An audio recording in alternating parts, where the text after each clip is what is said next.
Amados irmãos, eu quero compartilhar com os irmãos alguns versículos da Bíblia Sagrada. Convido você a abrir a sua Bíblia em Atos capítulo 16.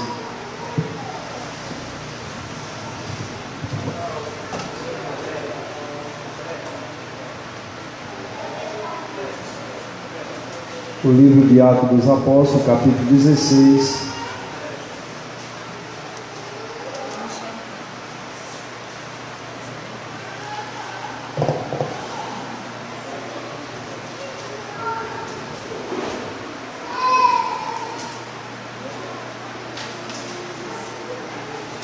Amém? Chegou também a Derbe e a Listra, e havia ali um discípulo chamado Timóteo, filho de uma judia, crente, mas de pai grego. Dele davam bom testemunho os irmãos que em Listra e Icônia. Quis Paulo que ele fosse em sua companhia, e por isso circuncidou, por causa dos judeus naqueles lugares, pois todos sabiam que seu pai era grego. Ao passar pela cidade, entregava aos irmãos para que o observassem as decisões tomadas pelos apóstolos e presbíteros de Jerusalém. E assim a igreja era fortalecida na fé e aumentava em número dia a dia. Amém? Amados irmãos, 2017 foi um ano em que o Pai nos pegou e sacolejou as nossas vidas, mostrando na sua palavra realidades que nós ainda não experimentamos.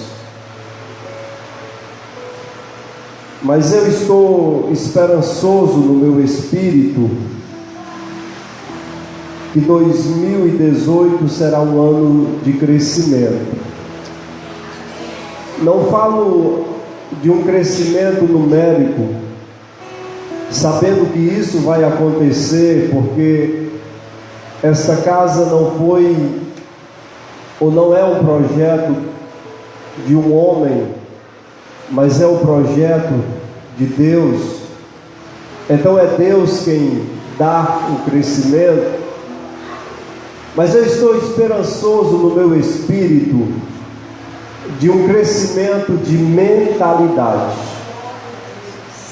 Eu acredito que as nossas mesas, eu acredito que as mensagens que estão sendo liberadas, ela vai nos impactar e nós vamos tremer diante dela ou delas e vamos nos posicionar. Eu estou muito esperançoso no meu espírito. Eu tenho convicção que a casa de Saul está caindo e a tenda de Davi está sendo erguida. Quando eu falo a casa de Saul estar caindo, eu não me refiro a denominações e nem a pessoa, mas eu me refiro à mentalidade.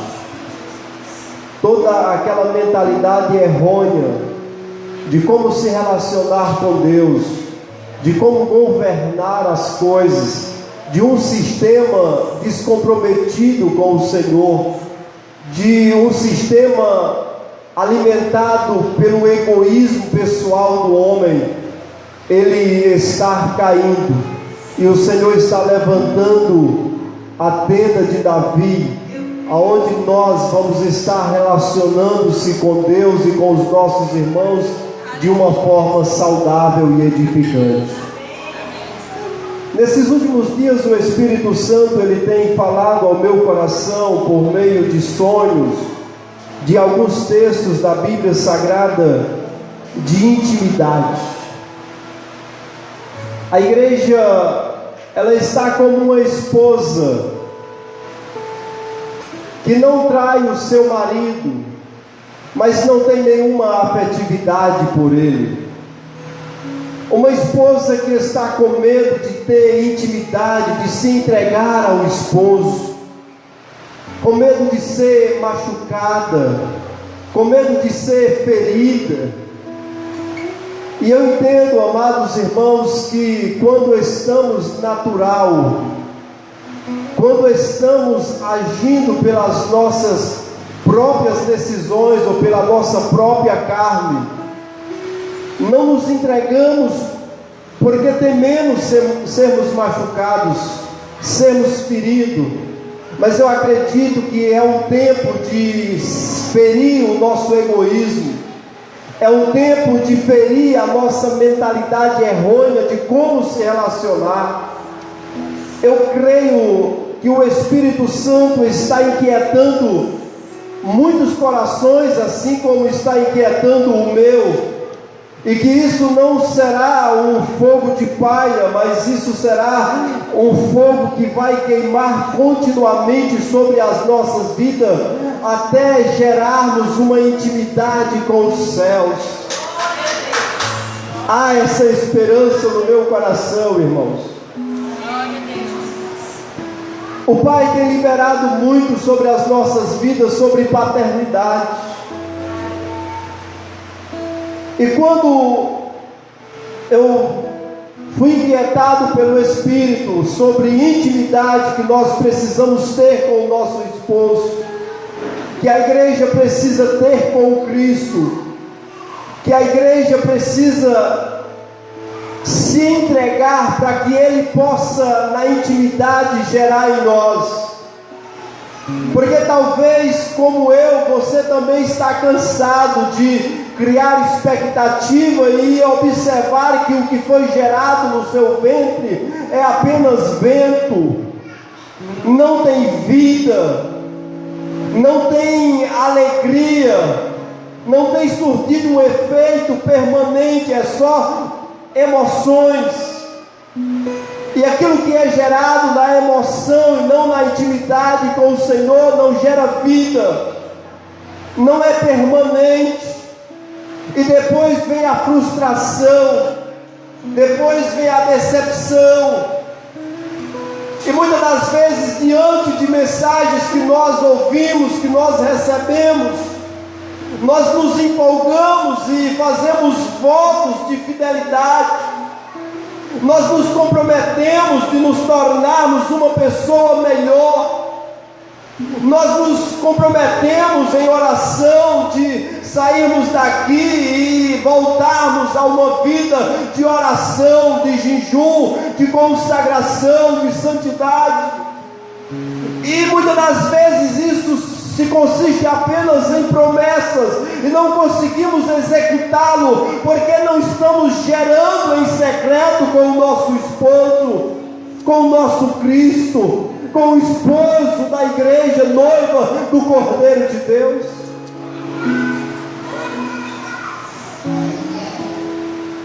E aí, quando eu estava sendo inquietado, eu me lembrei desse texto de paternidade do apóstolo Paulo para com a vida do irmão Timóteo. O jovem de mãe crente, sua avó conhecia muito bem as Sagradas Escrituras. Na segunda carta de Paulo a Timóteo, ele faz menção da avó e da mãe de Timóteo, mulheres crentes, mulheres que se gastaram em ensinar as sagradas letras àquele moço. Mas eu observo uma coisa muito interessante, é que quando Paulo chega àquela cidade, ele encontra aquele discípulo, e ele observa que ele ainda não havia sido circuncidado.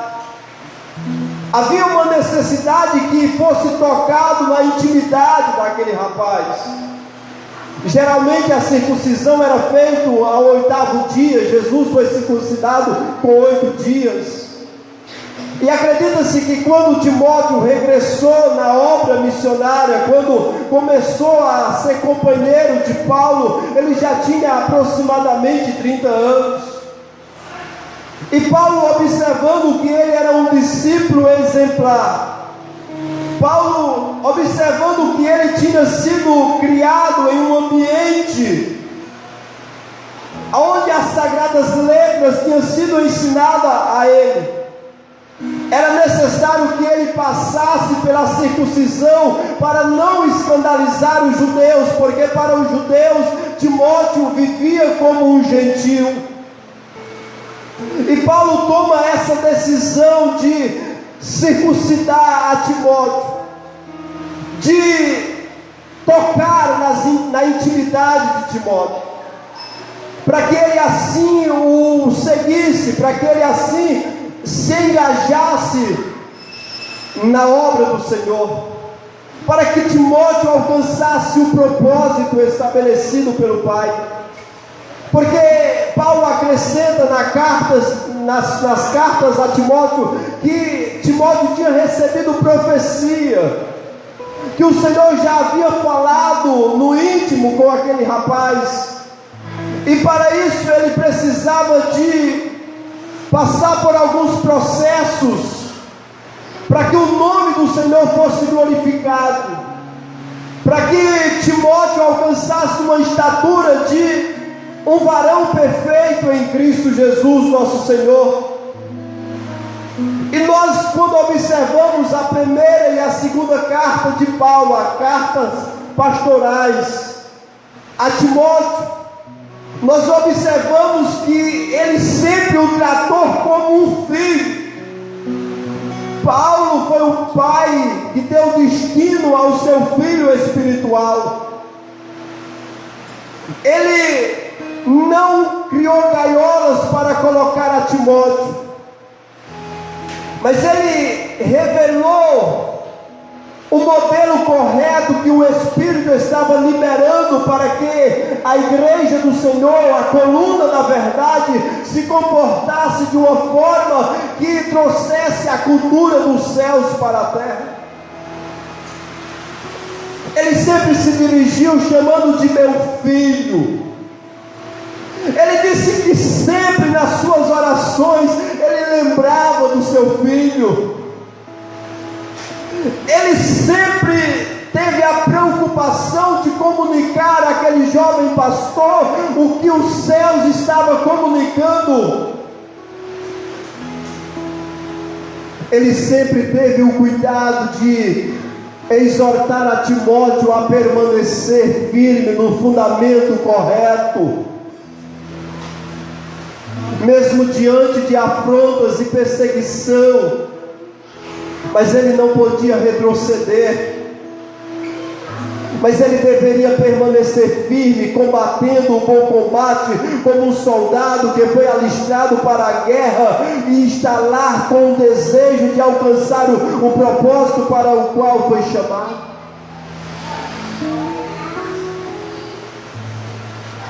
Paulo exerceu paternidade sobre a vida de Timóteo, porque Timóteo não teve vergonha de se expor. Timóteo não teve vergonha de tirar as suas vestes. O filho nunca tem vergonha do pai. Se outro vê a gente nu, a gente se preocupa, mas quando o pai nos vê nu, a gente não tem nenhuma vergonha. A gente não fica com constrangimento. Timóteo não teve vergonha de que o homem de Deus o apontasse as realidades dos céus, e ele prontamente se despiu, se deixou ser conhecido, não teve vergonha de se expor. E muitas das vezes, como filho, nós não queremos nos despir diante do nosso Pai, do nosso Criador. Nós queremos afivelar algumas máscaras, nós queremos criar algumas capas, para que o nosso Pai não nos veja na intimidade. Não foi assim que fez Adão após pecar? Fez uma veste para si, para tentar se ocultar daquele que tudo vê. Querido, quando nós estamos tentando ocultar alguma coisa, quando nós não temos essa disposição de se dispor diante do Senhor, isso revela que nós ainda estamos num ambiente de imaturidade. E eu sei que essa palavra foi muito falada no decorrer do ano passado, e para fechar com chave de ouro, não aquela cachaça, mas algo importante no Café com Pastores esse ano, isso foi muito liberado aos nossos corações. E eu entendo que nesse processo nós precisamos de maturidade. Nós precisamos de deixar de ser filhos recém-nascidos e nos tornar filhos maduros no Senhor, para que a gente possa se posicionar de uma forma que alcance os céus, que traga os céus para as nossas vidas, para que nós possamos realizar não o nosso propósito, mas realizar o propósito de Deus para com as nossas vidas. Timóteo não teve vergonha de se expor. Timóteo reconheceu que era filho, e Paulo exerceu a paternidade de uma forma liberal, apontando o caminho do destino que ele deveria seguir para que ele alcançasse o propósito. E quando nós lemos as suas cartas, nós observamos exortações, nós observamos apontamento que trazia restauração, ou que reposicionava o homem caído para Deus. E uma das coisas que me chama muito a atenção é quando Paulo, na primeira carta que ele envia a Timóteo, no versículo 11 do capítulo 6 da segunda carta,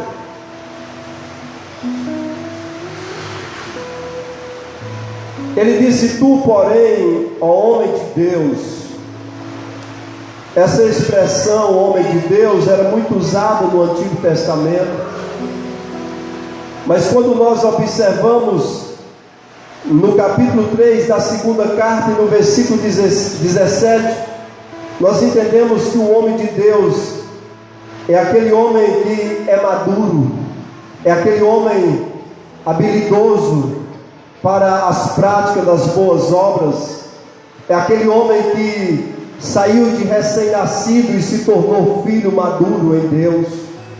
E Paulo inicia esta exortação dizendo: tu, porém, ó homem de Deus, foge destas coisas, antes segue a justiça, a piedade, a fé, o amor, a constância, a mansidão.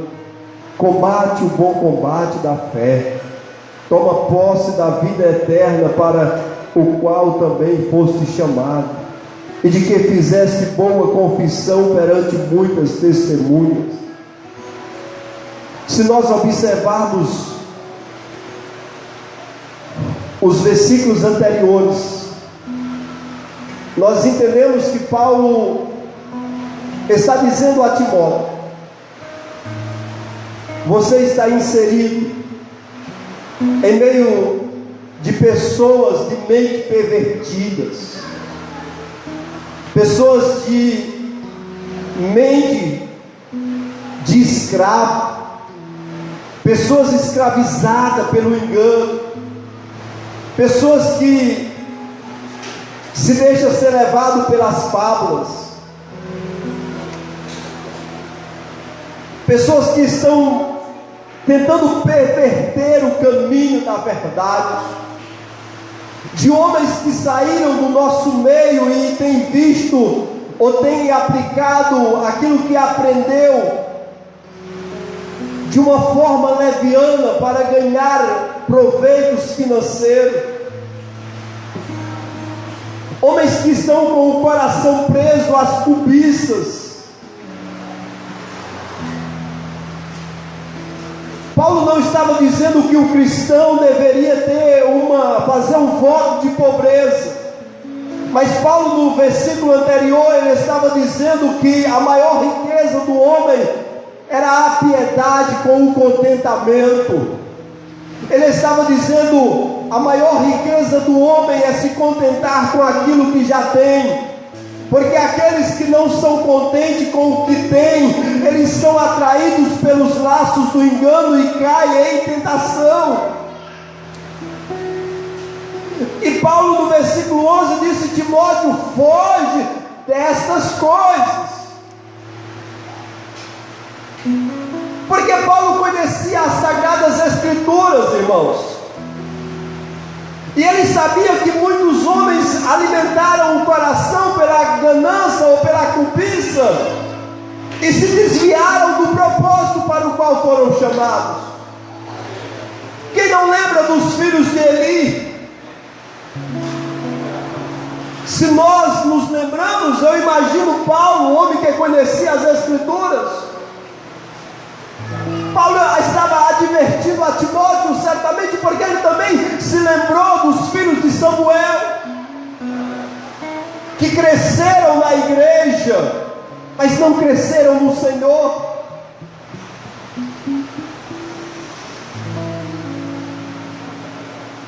E nós estamos precisando de crescer no Senhor,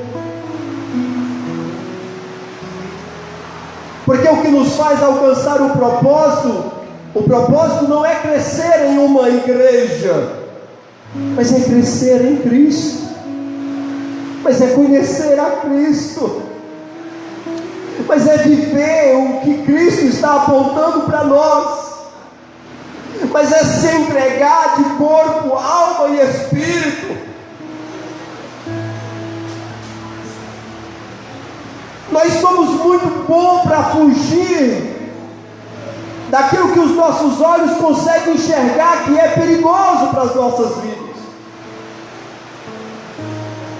Se soltar um leão na rua, ninguém sai de casa. Se alguém sacar uma arma aqui e atirar para cima, meu Deus, até a gente caça espaço para se esconder até onde não tem.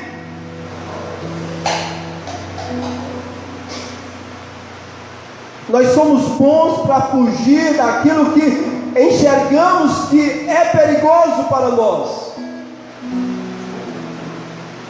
Mas assim como nós fugimos daquilo que parece ser perigoso para nós também somos bons para fugir de algumas responsabilidades que nós temos que tomar no reino. Nós sempre protocolamos para o amanhã.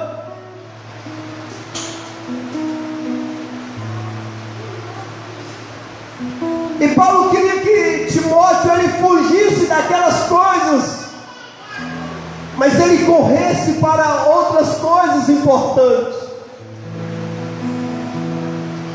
Se nós observarmos no capítulo 2 de 2 Timóteo, ele disse: foge das paixões da carne, das paixões da mocidade. E lá ele também exorta que ele tem que prosseguir, ou que ele buscar a justiça, a fé, o amor. Ele apresenta 6 coisas que Timóteo deveria se gastar em buscar. Ele disse que ele tinha que fugir daquelas coisas que a cobiça tinha tirado muita gente do propósito. Ele disse que ele tinha que fugir de conversas que não edificavam.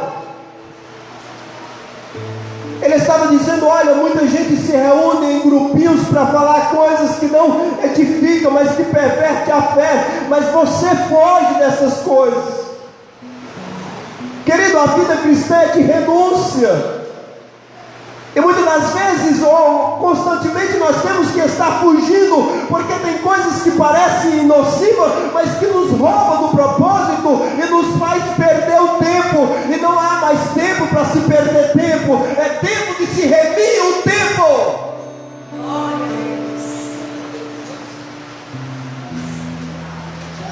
E ele estava dizendo a Timóteo: tu, meu filho, foge destas coisas, porque o propósito para a tua vida é bem maior, é bem melhor. E tu busca, tu se gasta, buscar é se gastar. Irmãos, aqui para nós, a gente até tem vontade, né? Mas não tem coragem. A gente tem coragem de elevar o nível na nossa adoração. A gente tem vontade de que as coisas comecem a acontecer de uma forma sobrenatural.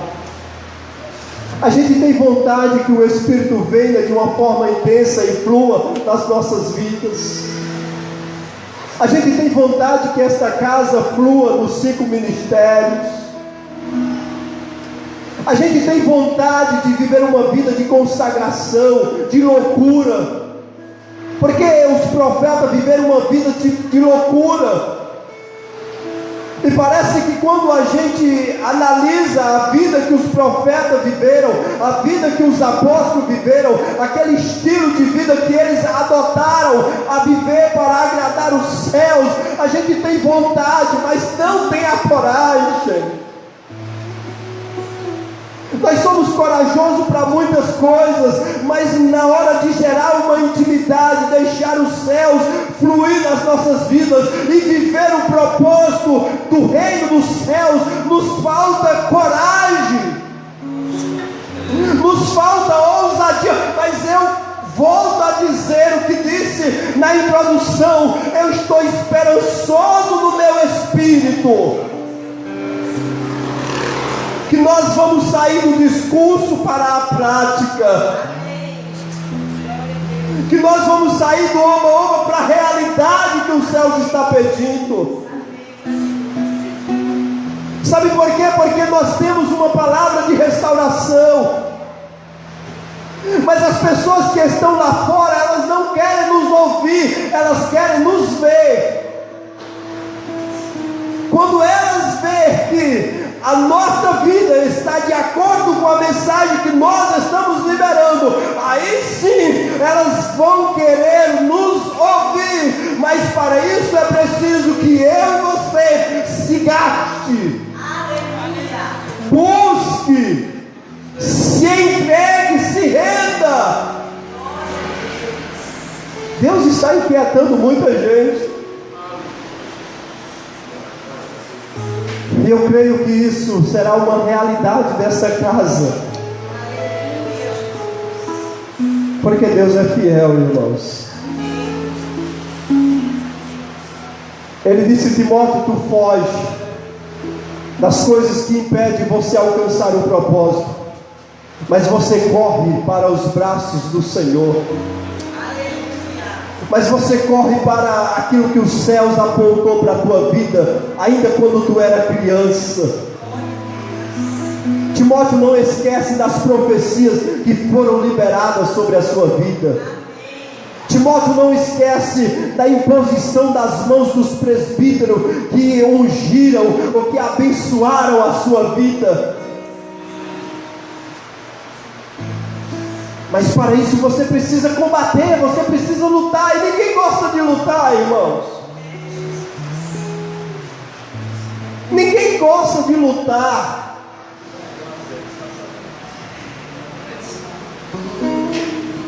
Aí ele disse: combate o bom combate, toma posse da vida eterna. O cara já era crente a vida toda, e agora precisava de ser advertido que ele tinha que tomar posse. Ele estava dizendo: olha, em parte foi revelado a você. Parafraseando, ele estava dizendo: olha, Timóteo, você entrou no rio, você molhou os pés, você molhou o tornozelo, você molhou as pernas, você molhou a cintura, você molhou os lombos, mas você ainda precisa nadar nesse rio. Timóteo, você precisa experimentar de realidades da vida eterna aqui, é agora. Era essa a exortação de Paulo a Timóteo. Irmãos, vamos nos gastar naquilo que o Senhor está liberando sobre as nossas vidas. Eu sei que não é fácil. Eu estou contigo. Eu estou nesse barco contigo. Eu sinto as mesmas dificuldades que você. Eu sou desmotivado às vezes, assim como você. Eu não cumpro os votos que faço, assim como você.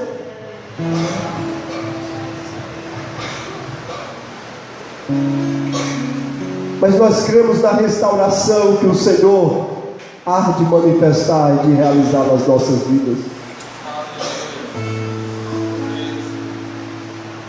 Toma posse, se gasta, se entrega, mergulha. Entra no lugar secreto, vai para a intimidade.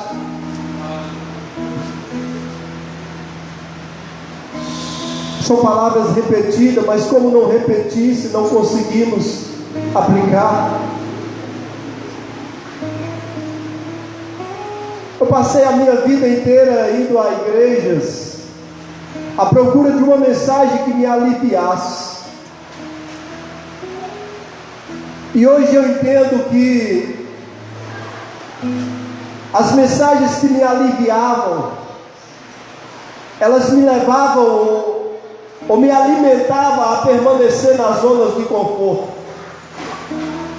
E hoje eu não quero ouvir mais mensagens que aliviem a minha dor. Eu quero mensagens que confrontem a minha vida. Eu quero mensagens que me façam enxergar a minha realidade.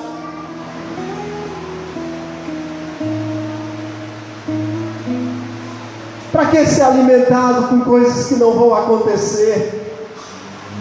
Para que ouvir coisas que não é os céus que está dizendo? Vai me gerar frustração lá na frente, porque eu vou alimentar acreditando que foi Deus e não é Deus. Então o meu desejo para esses dias é que as mensagens que os céus tragam sobre a minha vida seja mensagem que me confronto, seja mensagem que me cause desconforto, porque quando nós estamos sendo tirado o conforto dos nossos lugares, dos nossos assentos, da nossa cama, isso nos gera insatisfação, e essas insatisfações nos levam a nos debruçar nos pés do nosso Pai, nos leva a não nos conformar com o que estamos vivendo. Tem tanta gente conformada com o evangelho que está vivendo, tanta gente conformada com o que está ouvindo, mesmo que não esteja gerando vida, mesmo que alegre-se por um momento e no outro dia a tristeza o abrace do mesmo jeito, mas estão conformadas. E a mensagem que causa essa inquietação no meu coração, ela me leva a me lançar na presença do Senhor, ela me leva a não dormir, e enquanto eu não estou dormindo, eu estou pensando nele, eu estou conversando com ele, eu estou adorando a ele, eu estou pensando nele, eu estou me entregando a ele.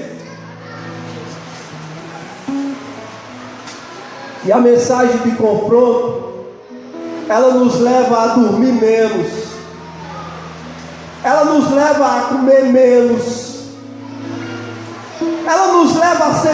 carnal. Ela nos leva a falar menos, porque você às vezes está tão concentrado no que você escutou, você está remoendo por dentro, que às vezes alguém libera uma palavra de ofensa e você passa desapercebido, porque você entende que tem um propósito maior.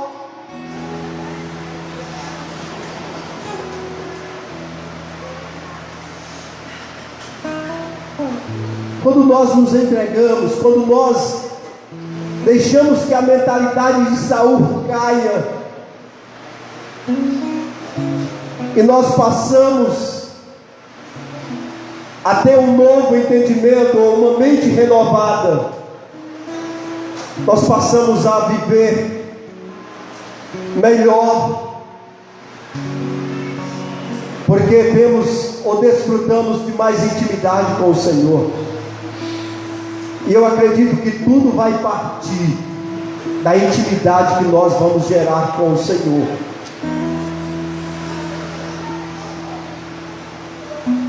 Na intimidade que nós vamos gerar no Senhor. Ele está facinho, facinho, irmãos. Deus está facinho, facinho. Nós é que estamos sobrecarregados demais. Ele está dizendo: eu estou aqui, me abraça, me beija, deixa eu morar contigo. Eu não quero visitar a sua casa, eu quero estar lá na sua casa. Às vezes a casa está bagunçada e quando chega uma visita, a gente fica doido, tentando arrumar, jogando algumas coisas para debaixo da cama, outras para o quarto, escondendo. Peraí, eu desço já, vai já. Mas querido, se ele vier morar na casa, a casa vai estar limpa, porque o seu espírito, ele vai comunicando a você aquilo que não agrada, e você vai soltando, você vai deixando para lá, você vai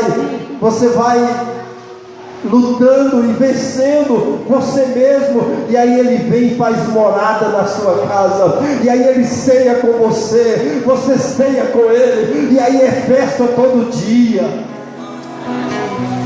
Não estou dizendo que não vai ter luta, não estou dizendo que não vai ter perseguição, vai dar, pode ter tudo isso, mas você está cheio de Deus, você não vai se ofender mais, porque você morreu para o mundo. Eu nunca esqueci de uma simbologia que fez o pastor Berg, quando ele disse que a gente vai no velório e pode chegar lá no caixão e sussurrar no ouvido do defunto. Você pode xingar ele, você pode xingar a mãe dele, você pode xingar o filho dele, você pode dizer tudo o que quiser, ele não vai dar nenhuma reação, porque ele está morto. Eu tenho a plena convicção de que quando nós morremos para o mundo, nós morremos para a nossa carne, nós não vamos nos melindrar com as palavras negativas, nós não vamos enfermar a nossa alma com as críticas, mas tudo isso nós o trataremos com indiferença, porque nós temos um propósito maior e melhor para viver.